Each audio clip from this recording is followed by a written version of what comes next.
Yung di mahirap lapitan. And nakakatuwa sa kanya, no? Parang siya yung journalist and broadcaster na walang masamang tinapay.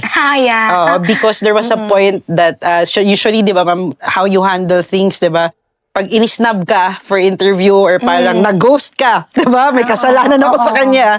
Parang hindi na siya nakakausap. But how do you maintain that kind of professionalism, ma'am? Before we really jump kailan ko ba, sino ba kaya yung ilang beses akong pinapaschedule ng meeting, tapos hindi kami matuloy. So, how did I handle So that's really the better question. So, paano ba? Aside, of Yes, course, ma'am. We should respect also the time of other people's Yes. schedule. Hindi naman din lahat yun maibibigay, hindi lang para sa iisang media or para sa iisang tao. Yes. So, we should understand circumstances. Yes. Sa work talaga hindi nawawala yun. But at the end of the day, we cannot stop there. Yes, No? oo. We cannot stop there. If hindi talaga kaya, go with plan B or just find a new one. Or if kailangan talaga i-pursue, just don't lose hope. As a friend, while we were preparing for this, I Googled you. So parang natuwa ako sa kanya in relation to professionalism. Kasi ikaw daw yung tipo ng tao na parang approachable and conversational yung approach mo in pagre-report. Pero yung vibe mo is very professional. So parang, which is parang unique daw sa'yo because Gen Z ka eh. Diba? So usually, diba po ang Gen Z may mga memes, diba?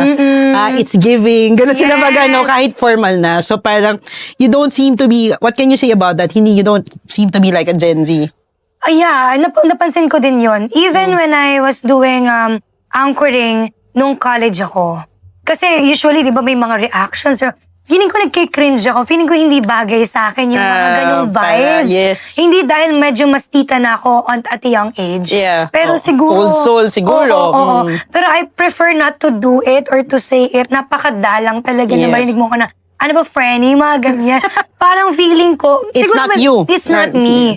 Oo. Siguro yung pagiging seryoso as a news anchor, as a news person, na practice ko siya nung nag-aaral pa talaga ako.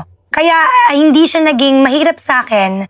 Even yung character ko, yung character development ko, nung nagtrabaho na ako, when I entered the real industry, because I know already what to do and not, what to portray and not, or how to be as normal as you could, but at the same time, you're protecting your own image as well.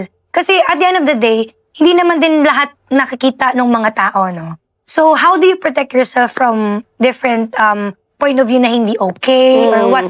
So, ikaw ba, magpapakita ka ba ng, if you're bagong gising or you're not comfortable people na nakikita kayong ganun itsura, papakita mo ba yun araw-araw, di ba? Syempre hindi.